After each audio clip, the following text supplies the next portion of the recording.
Notre papa Adam alayhi salam, alors qu'il avait déjà tout pour être heureux au paradis, a demandé à Allah la compagnie d'un être auprès de qui il ressentirait la pleine sakina, la paix.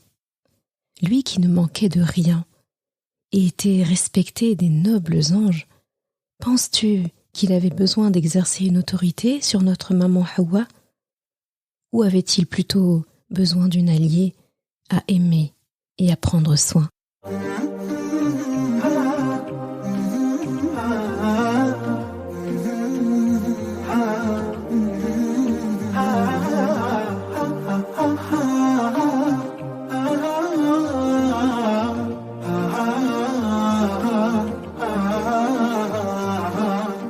Bienvenue sur Coran de ton cœur, le podcast qui t'aide à reconnecter ton cœur à ton Coran. Je suis Zeynep et je suis passionnée par les deux médecines indispensables à toute vie sur Terre, celle de l'âme et celle du corps. Je suis donc enseignante de Coran et interne en médecine générale. Voilà plus de 10 ans maintenant que j'enseigne aux femmes à lire, à apprendre, à comprendre et surtout à vivre leur Coran au quotidien en reconnectant leur cœur au Coran. Car oui, j'ai la ferme conviction qu'un cœur connecté au Coran est capable de redistribuer à tous les organes du corps l'amour pour Allah, l'envie de lui plaire et d'agir dans le bien. C'est pourquoi à travers ce podcast, je compte redonner chaque semaine un nouveau souffle à divers pans de ta vie au regard de ton Coran. Prends ce temps pour toi et belle écoute. Assalamu alaikum wa rahmatullah. J'espère que tu te portes bien ainsi que tes proches. En ce vendredi, pour ce nouvel épisode de podcast, on fait suite à l'épisode de la dernière fois où on parlait du vrai but du mariage. On avait parlé de la notion de as-sakina, de l'importance en tout cas de rechercher et de comprendre notre propre vision de la sakina, la vision de la sakina de l'autre et de voir comment est-ce qu'on pourrait composer ensemble pour faire perdurer cette sakina et à quel point cette sakina justement est le ciment de tout couple marital. Et on a vu également que en cadeau de mariage, Allah subhanahu wa ta'ala prend cette responsabilité de fournir la mawadda et la rahma, ces deux formes d'amour importantes et indispensables pour mener une vie de couple solide. Et aujourd'hui, nous allons parler d'une première partie, parce que du coup ce sera en deux parties, des responsabilités et de, comme tu as dû voir dans le titre, comment être un homme, une femme dans un mariage, un grand homme et une grande dame dans un mariage. Et j'ai commencé aujourd'hui par l'homme, comment être un grand homme dans son mariage. Et c'est volontaire, comme je te disais en fin d'épisode la dernière fois, c'est volontaire de commencer par l'homme, parce qu'Allah subhanahu wa ta'ala, dans sa parole, a commencé par l'homme. Ça veut dire que cet ordre-là est l'ordre des choses, et que faire l'inverse, c'est perdre de la matière, perdre du sens, et finalement ne pas comprendre ensuite, lorsqu'il y a des problèmes, des conflits, un déséquilibre, ne pas comprendre finalement par où commencer. Quand on ne sait pas où on va, on dit qu'il faut repartir d'où on vient. Et Allah subhanahu wa ta'ala commence par l'homme et tu verras aisément à quel point c'est logique. Je te laisse avec la ayah qui a motivé l'épisode du jour. Bismillahirrahmanirrahim. الرجال قوامون على النساء بما فضل الله بعضهم على بعض وبما أنفقوا من أموالهم فالصالحات قانتات حافظات للغيب بما حفظ الله واللاتي تخافون نشوزهن فعظوهن واهجروهن في المضاجع واضربوهن فإن أطعنكم فلا تبغوا عليهن سبيلا إن الله كان عليا كبيرا. Les hommes sont qawwam envers les femmes, à raison de ce dont Allah a favorisé les uns par rapport aux autres. et ce dont ils dépensent de leur argent. Les femmes vertueuses sont dévotes, gardiennes du secret, en raison de ce qu'Allah a gardé. Surat An-Nisa, Aya 34. J'ai volontairement dit et mis que la première partie de la Aya qui se divise finalement en plusieurs parties afin qu'on se concentre vraiment sur le sujet d'aujourd'hui. Et on aura l'occasion bien sûr d'aborder la suite. Mais pour l'heure aujourd'hui, nous avons besoin de cette partie-là et nous n'allons pas nous éparpiller. Comme la dernière fois, on a essayé de rester focus pour bien comprendre en fait les enjeux. Parce que c'est un enjeu majeur, on a vu que le mariage est une institution majeure dans une société, majeure dans ce monde, au-delà même d'une simple maisonnée. C'est très important en fait d'entendre ce qu'Allah subhanahu wa ta'ala nous dit et pour ça nous allons découper les choses. Petit disclaimer, je tiens à préciser, ici entre guillemets le focus, l'objectif est tourné vers les hommes, la prochaine fois il sera tourné vers les femmes. Cela ne veut pas dire que c'est un sujet qui ne concerne que les hommes, le sujet d'aujourd'hui. Ça concerne les hommes et les femmes. Donc, je veux vraiment que ces épisodes, tous en fait, soient entendus, compris aussi bien des hommes que des femmes que des hommes. C'est très important en fait, lorsqu'on parle de ne pas avoir cette vision des choses de « Ah bah, voilà, là on parle des droits des femmes, là on parle des devoirs des femmes, ah bah là tu vois, t'as vu qu'est-ce que le Coran dit sur ce que tu dois faire, tu as vu ce que le Coran dit sur ce que tu dois me donner. » Ce n'est pas le but du jeu, ce n'est pas l'objectif du tout. L'objectif, c'est de comprendre qui on est, ce qu'Allah subhanahu wa ta'ala attend de nous, et pas ce que l'autre attend de nous. C'est très important en fait, dans toute relation familiale, dans toute relation de manière générale, que ce soit amicale, professionnelle, maritale, on doit rechercher ce qu'Allah subhanahu wa ta'ala attend de nous dans cette situation, et pas autrement. Dès lors que j'évince Allah subhanahu wa ta'ala de mes pensées, de mes intentions, c'est-à-dire que je commence à faire pour moi, et quand je commence à faire pour moi et qu'Allah n'est pas dans mes intentions, c'est-à-dire que je ne vise pas la satisfaction d'Allah dans ce que je fais, eh bien c'est l'ego qui prend la place. Et on sait que l'ego n'est pas un très bon maître. De la même façon, j'aime bien dire que je n'aime pas parler de droits et de devoirs de l'époux ou de l'épouse. Je n'aime pas beaucoup cette appellation. C'est personnel, mais je me rends compte qu'aujourd'hui, la société dans laquelle nous vivons, le monde dans lequel nous vivons, a pris la fâcheuse habitude d'opposer les hommes et les femmes en fait. On a l'impression de parler de deux adversaires, de deux concurrents, à qui se fera le moins arnaquer dans ce mariage, à qui va y gagner plus. Et finalement, au lieu de vivre avec son meilleur ami comme conjoint, eh bien, on pousse hommes et femmes à vivre un quotidien à base de mon droit, ou ton devoir envers moi.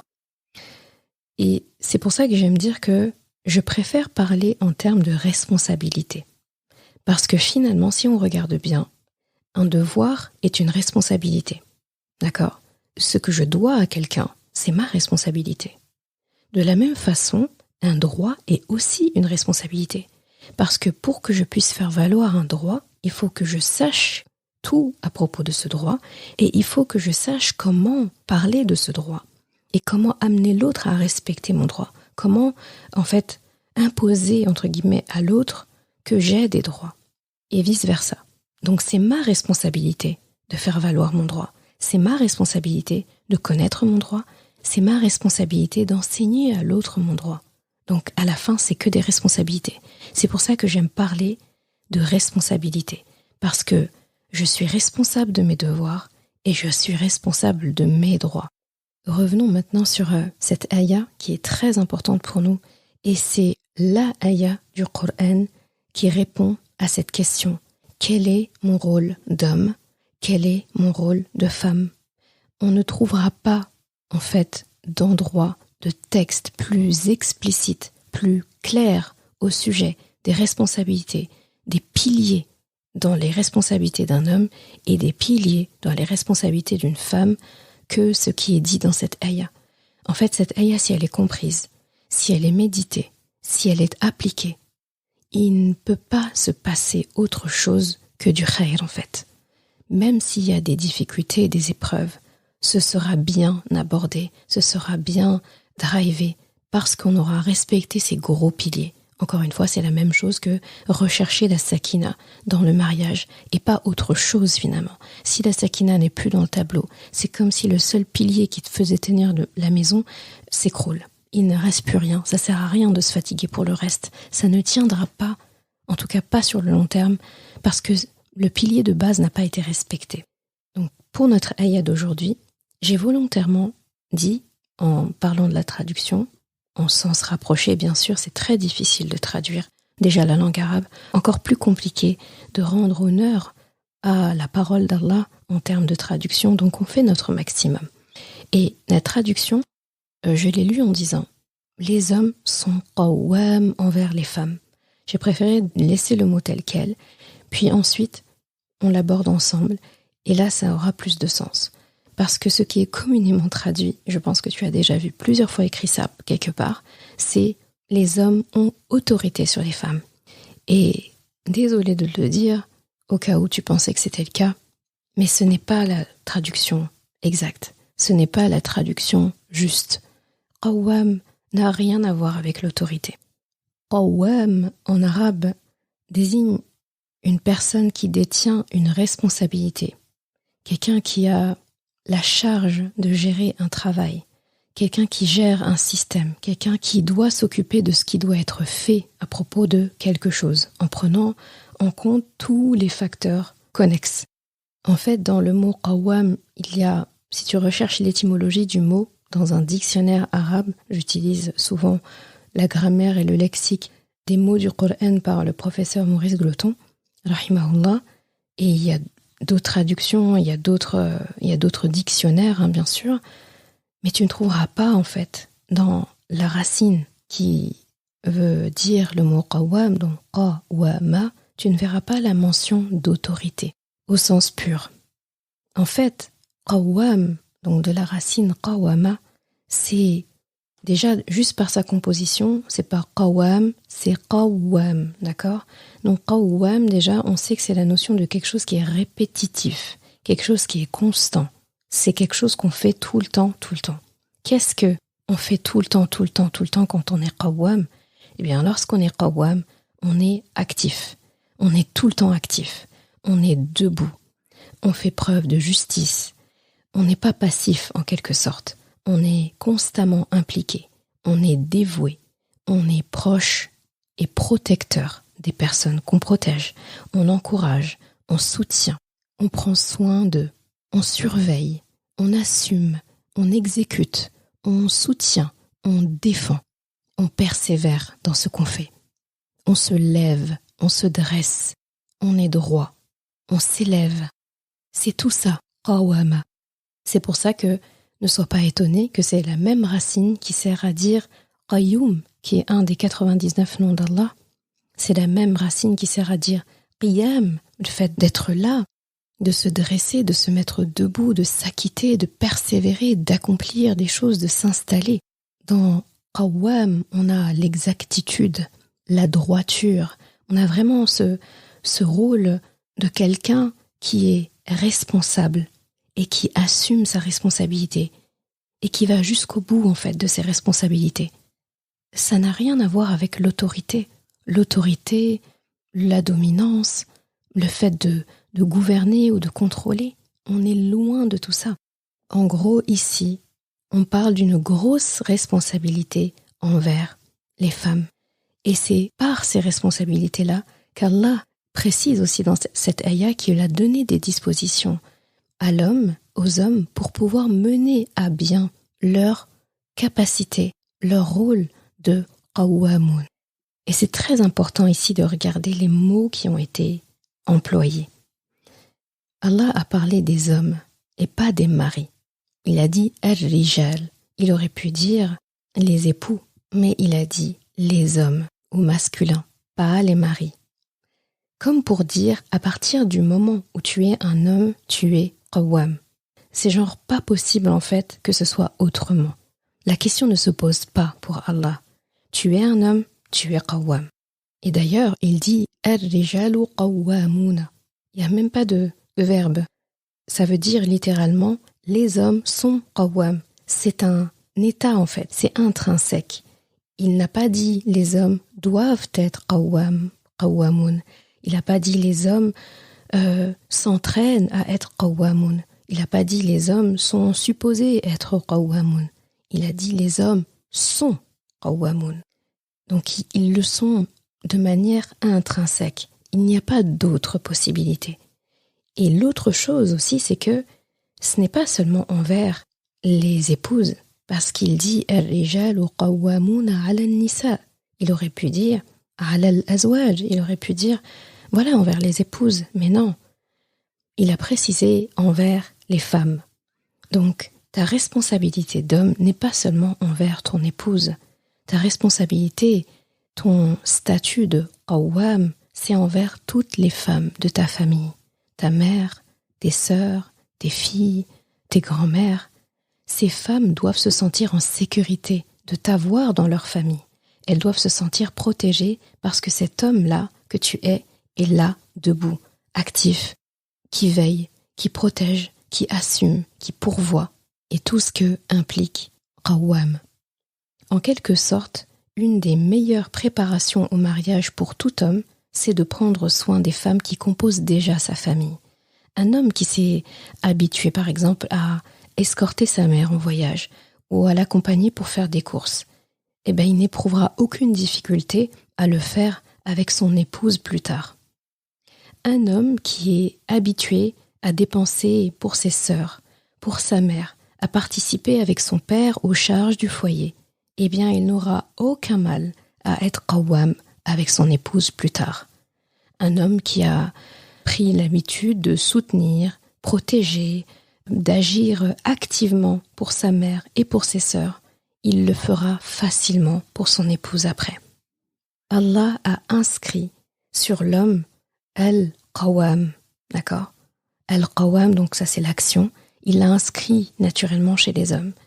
La nature d'homme réside dans ça, dans le fait d'être qawwam. Un homme qui n'est pas qawwam, dans ce cas n'en est pas un en fait, n'est pas un homme si on comprend les termes d'Allah. Puisqu'Allah dit que les hommes sont qawwamoun envers les femmes, et il se trouve qu'un qawwam se tient debout, est actif, est dévoué, est protecteur, soutient, prend en charge, assume. Donc un homme, par définition, est quelqu'un qui est actif, debout, dévoué, protecteur, qui soutient, qui prend en charge, qui assume. Donc celui qui n'est pas qawwam envers les femmes de sa famille n'est pas un homme. Et dans ce cas, il faudra qu'il se trouve une autre appellation, parce que ce ne sera pas l'appellation homme, puisqu'il ne rentrerait pas dans la définition donnée par Allah lui-même dans sa parole. Celui qui n'est pas qawwam, en quelque sorte également, en fait, ne doit pas prendre la fille de braves gens comme épouse. Ce serait une injustice envers elle. Il doit d'abord apprendre à être qawwam avant de chercher à placer une femme à ses côtés. Quand on parle de qawwam ici, on ne parle même plus de devoir de l'homme ou de droit de la femme. On parle d'un état, on parle d'un être. Je suis qawwam parce que je suis un homme. Je suis un homme, donc je suis qawwam. C'est identitaire. Et ce qui est beau, c'est qu'Allah nous l'a déjà dit dans le Coran. وَلَقَدْ كَرَّمْنَا بَنِي آدَمَ. Il a honoré les fils de Adam alayhi salam, donc toute l'humanité.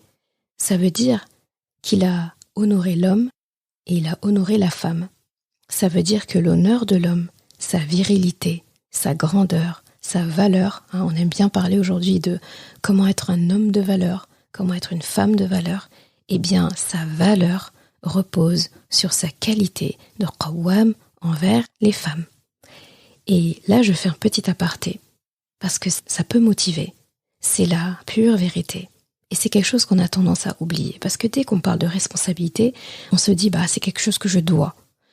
C'est l'autre qui va en bénéficier, c'est l'autre qui a l'avantage. Finalement, c'est quelque chose que je ne fais pas pour moi. Un qawwam, et de manière générale, tout ce qu'Allah demande à quelqu'un de faire et surtout lorsqu'il fait comprendre à la personne que c'est quelque chose d'identitaire, avant d'être un bénéfice pour la personne en face, c'est avant tout un bénéfice pour la personne qui est responsable. L'honneur de la personne est là-dedans. Finalement, c'est un devoir, c'est une responsabilité, mais c'est aussi un khayr, une baraka, un honneur. Et le petit aparté que je voulais faire, mais là, je m'adresse à ces hommes, à ces qawwam, c'est rappelle-toi toujours qu'une femme, c'est l'être qu'Allah a choisi pour porter en elle sa créature la plus aboutie, celle dont il est le plus fier, l'être humain. Il aurait pu te choisir toi, l'homme.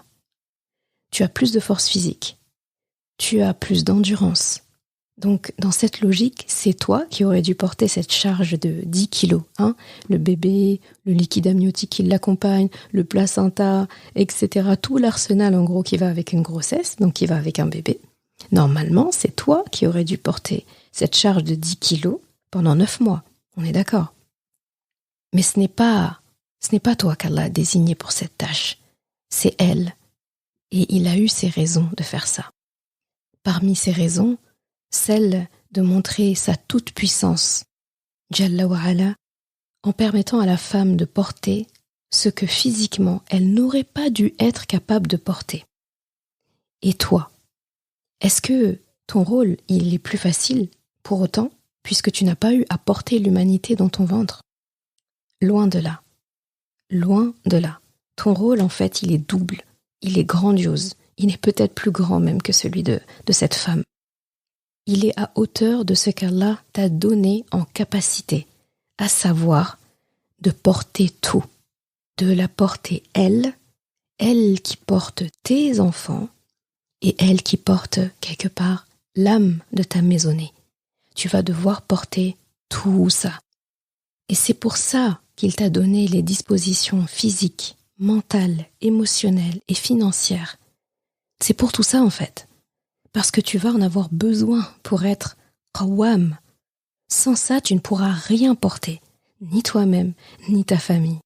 Et j'aime dire que tout ça, c'est un héritage direct de notre ancêtre masculin, Papa Adam alayhi salam. Rappelle-toi, rappelons-nous tous qu'il avait tout au paradis. Il avait tout ce dont il avait besoin déjà. Mais malgré tout, il a ressenti un manque de compagnie. Pas une compagnie qu'il pouvait dominer, contrôler, ou sur qui il pouvait exercer une autorité. Il n'avait pas besoin de ça. Allah lui a quand même demandé aux anges de se prosterner devant lui. Allah a demandé à Adam alayhi salam d'enseigner aux anges le nom de tout. Donc il a été un enseignant. Il a été le maître des anges pendant qu'il était au paradis.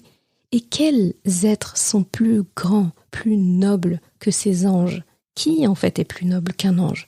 Eh bien Allah, à un moment donné, a placé au-dessus des anges Papa Adam alayhi salam, notre papa.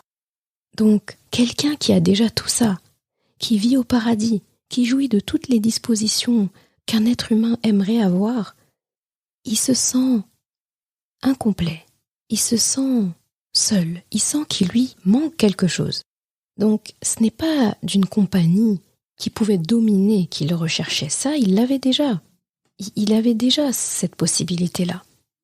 Non, il a réclamé une compagnie avec qui il pouvait marcher dans la vie, avec qui il pouvait s'élever, avec qui il pourrait se sentir véritablement homme, véritablement qawwam, parce qu'il prendrait soin d'elle, s'assurerait qu'elle ne manque de rien, s'assurerait qu'elle soit heureuse. Et là, son réservoir d'être humain, masculin, serait rempli enfin.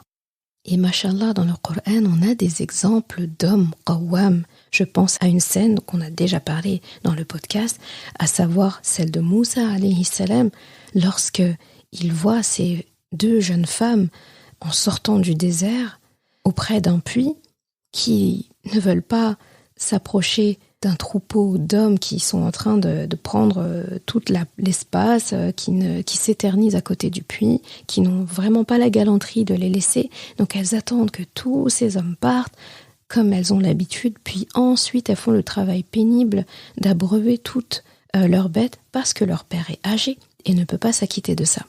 Moussa alayhi salam, il voit la scène de loin. Qu'est-ce qu'il fait? Il se lève, il va les aider, il leur dit « C'est quoi le problème? Quelle est votre demande? En gros, pourquoi est-ce que vous attendez là comme ça ?»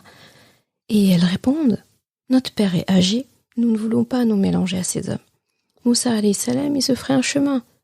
Il s'impose, il fait tout seul le travail qui devrait être fait par plusieurs hommes, alors qu'il a la fatigue du voyage. Il n'a pas mangé, bu pendant des jours, peut-être des semaines, parce qu'il était fugitif. Et malgré tout, il a assumé son rôle de qawwam envers ces femmes sans qu'elles aient à le demander. Donc là, on a un magnifique exemple. Ce ne sont même pas des femmes de sa famille. Il a appliqué « Ar-rijalu qawwamuna ala an-nisa ». Les hommes sont qawwam envers les femmes de manière générale. C'est intrinsèque. Ça dépasse même les femmes de ta famille. Tu vois une femme en détresse. Tu fais comme Moussa alayhi salam. Tu es qawwam. Ce n'est même pas une cape que tu endosses, parce que ça signifierait que tu peux l'enlever ou la mettre. Tu l'as déjà en fait. C'est ta seconde peau. C'est comme ta peau. Tu es qawwam déjà. C'est comme ça. C'est Allah qui l'a dit. Eh bien, l'exemple de Moussa alayhi salam est très beau. Il se trouve ensuite qu'il s'est marié avec l'une d'elles, mais son statut de qawwam l'a précédé en fait. Et il se trouve que cette femme-là, comme je l'avais déjà expliqué dans un podcast, cette femme a implicitement demandé à son père de la marier à Moussa alayhi salam parce qu'elle a vu en lui les qualités qu'elle recherchait sûrement chez un homme. Et en tout cas, la nature de qawwam chez Moussa alayhi salam était flagrante, manifeste pour elle. Donc, il remplissait déjà les critères. Et en plus de ça, il était fort. En plus de ça, il était digne de confiance. Alors, il a vraiment rempli le rôle que doit avoir un homme qui est, par essence, qawwam. Donc, j'ai presque envie de dire à tous les hommes de notre communauté, qui voudront bien, en tout cas, endosser cette responsabilité qu'Allah leur a assignée de manière innée, de manière identitaire, j'ai envie de leur dire félicitations. Félicitations à nos hommes qui voudront bien prendre cette responsabilité. Pourquoi je dis ça? Parce que c'est l'honneur et la responsabilité qu'Allah subhanahu wa ta'ala leur a accordé. C'est des félicitations d'accepter de partager l'héritage de notre papa Adam alayhi salam. Il nous a ouvert la voie de ce que est un homme qawwam. C'est lui qui a ouvert la voie. C'est lui qui a demandé à Allah subhanahu wa ta'ala de lui donner sous sa protection quelqu'un avec qui il pourrait exercer le rôle de qawwam. C'est très beau. C'est comme si tant qu'il n'avait pas cette compagnie de maman Hawa alayhi salam, eh bien, c'est comme si il avait une partie de lui qui ne peut pas s'exprimer. Et quelque chose qui ne s'exprime pas se tarit. C'est comme un muscle qui fond, un muscle qui n'est pas sollicité. Il est flasque, il se ramollit et il n'y a pas de tonus. Et papa Adam ne voulait pas en fait que cette partie de lui qu'il sent, qui bouillonne en lui, qui a ce besoin de s'exprimer, ne puisse pas le faire. Et pour cela, il lui fallait la compagnie de cette femme qu'il a tant aimée, qu'il a tant chérie, pour pouvoir justement appliquer, exercer sa responsabilité de qawwam. Et c'est de ce couple-là, d'un homme qawwam sur une femme, qu'est née toute l'humanité. C'est très fort. Donc la dernière fois, quand je parlais de cette grande institution du mariage, qui a démarré avec papa Adam et maman Hawa, je n'en avais même pas assez dit, puisqu'en fait, cette qawwam de papa Adam alayhi salam envers notre maman Hawa alayhi salam, eh bien, c'est ça qui fait qu'aujourd'hui nous sommes là. S'il n'y avait pas des hommes qawwam dans notre lignée, dans notre humanité, l'humanité ne tiendrait pas. Et si tu regardes bien les déstabilisations qu'il y a dans le monde, les problèmes qu'il y a dans ce monde, dans les couples et dans les relations de manière générale, très souvent, c'est du fait que des hommes n'ont pas été qawwam.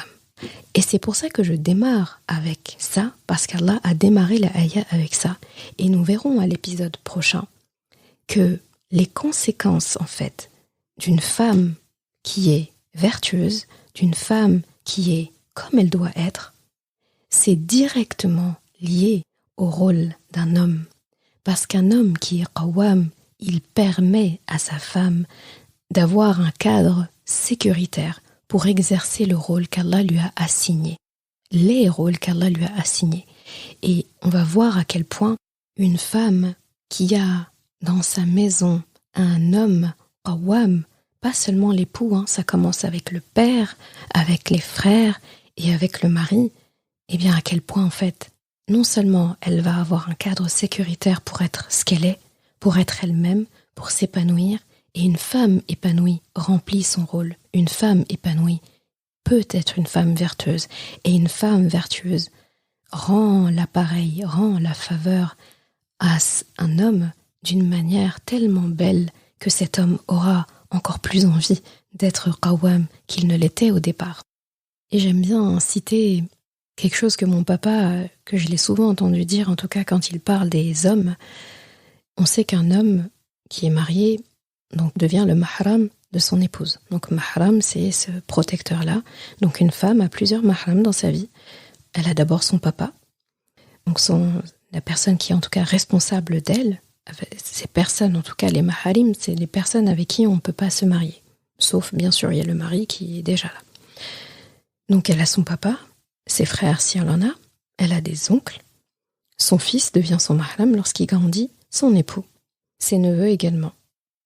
Et en fait, j'ai beaucoup aimé une parole qu'il disait souvent, il disait qu'un homme, lorsqu'il vient de naître, donc c'est là, ça rejoint la notion de qawwam, et que c'est intrinsèque, et en fait c'est un métier dont l'homme ne peut pas se défaire. C'est même pas un métier, c'est une seconde peau, comme on a dit. Donc c'est inné, il naît avec ça. Et en fait, il dit, tu sais à quel point c'est important, il dit, un homme, lorsqu'il naît, un être humain, un garçon, lorsqu'il vient au monde, automatiquement, il devient mahram. Il naît et il arrive avec le rôle de mahram. Il est né d'une mère, donc si sa mère est encore vivante, il est son mahram déjà. S'il arrive et qu'il a déjà des sœurs, il y a déjà des sœurs parmi sa fratrie, eh bien il est leur mahram. S'il a des sœurs qui vont naître après lui, il devient leur mahram. Et plus tard, il sera le mahram d'une femme, puis de sa fille. Donc un homme, en fait, vit une vie de... Et là, il avait dit mahrama. Donc, c'est comme si on dit imama ou khalifa. Il dit mahrama. Donc, il y a naturellement ce rôle de mahram. Il ne peut pas s'en défaire, en fait. Et un rôle de mahram, ça implique des choses. Une femme, normalement, lorsqu'elle doit voyager, elle se fait escorter. C'est pas une contrainte. C'est une femme pour qui Allah voit tellement de valeur, tellement de préciosité. Il protège, Allah subhanahu wa ta'ala, cet être à qui il a fait tant confiance pour porter l'humanité. Eh bien, à tout prix, il faut préserver cette personne. Donc, lorsqu'elle doit s'éloigner de sa maison, lorsqu'elle doit prendre une longue distance, eh bien, il impose au mahram. C'est pas à la femme qu'il impose de voyager qu'un mahram, c'est au mahram qu'il impose de veiller à ce qu'elle s'en aille et à ce qu'elle revienne en sécurité. D'accord ? Et un homme, donc, lorsqu'il naît, il est mahram, et un mahram, c'est pas les vacances. Donc, c'est tout ça, en fait. C'est s'assurer de sa protection, la soutenir financièrement. Une femme dans sa famille, financièrement, elle doit sentir, en fait, la main, comme une expression dit, elle doit sentir la main de son mahram, de son père, de son frère, de son fils lorsqu'il sera grand, de son époux. Elle doit sentir la main qui pourvoit, la main qui donne, en fait, qui assure financièrement, qui assure physiquement. Cette personne, elle est là, elle est debout, elle est là. C'est exactement ça, en fait. Qawwam, il y a qa'im dedans, qiyam, la personne, elle est debout, elle est là. Partout où se tourne ton regard, tu le vois. Tu vois cette personne. Donc, partout où se trouve ton regard, tu te sens en sécurité. Tu te dis, cette personne, elle assure mes arrières. Il n'y a aucun problème. Devant, il y a quelqu'un, derrière, il y a quelqu'un, à droite, il y a quelqu'un. C'est une escorte. Moi, quand j'étais petite et que je sais que je devais voyager, parce que j'ai 2 petits frères, je suis l'aîné, eh bien, j'aimais bien dire que j'aurais mon frère Amin à droite et mon petit frère Abdullah à gauche. Et quand on devait voyager, que mon père demandait à mes frères, en tout cas, de venir avec moi s'ils ne pouvaient pas être là, eh bien, c'était automatique. Je me disais, j'ai mon garde du corps numéro 1, mon garde du corps numéro 2, je suis bien entourée. Et ça, c'est un rôle de qawwam. Ça, c'est un rôle de qawwam. Et quand je regarde l'éducation que mon père a donnée à mes frères, eh bien, il a tout dirigé par rapport à ça. Il a énormément insisté sur le bon traitement qu'il devait avoir envers moi et mes sœurs. Le jour où un de mes petits frères qui est marié a voulu se marier, aujourd'hui il est, machallah, papa de plusieurs enfants, avec son épouse, machallah, eh bien, il a dit à mon père, j'aimerais me marier. Mon père, la première phrase qu'il lui a dit, apprends à te marier. Il a dit, mais comment je vais apprendre à me marier alors que je ne suis pas mariée? Il lui a dit, combien il y a de femmes dans ta famille? Il a dit, j'ai maman, j'ai Zeynep et mes 2 autres sœurs. Et il dit, t'en as 4. Dans ta maison, t'as 4 personnes avec qui t'entraîner. Et il dit, mais comment je m'entraîne? Il dit, tu assures, tu veilles à ce qu'elles aient besoin de rien. Limite, si je ne suis pas, moi, accessible, si je voyage, si je ne suis pas là et que tes sœurs ont besoin de quelque chose, elles doivent te voir debout.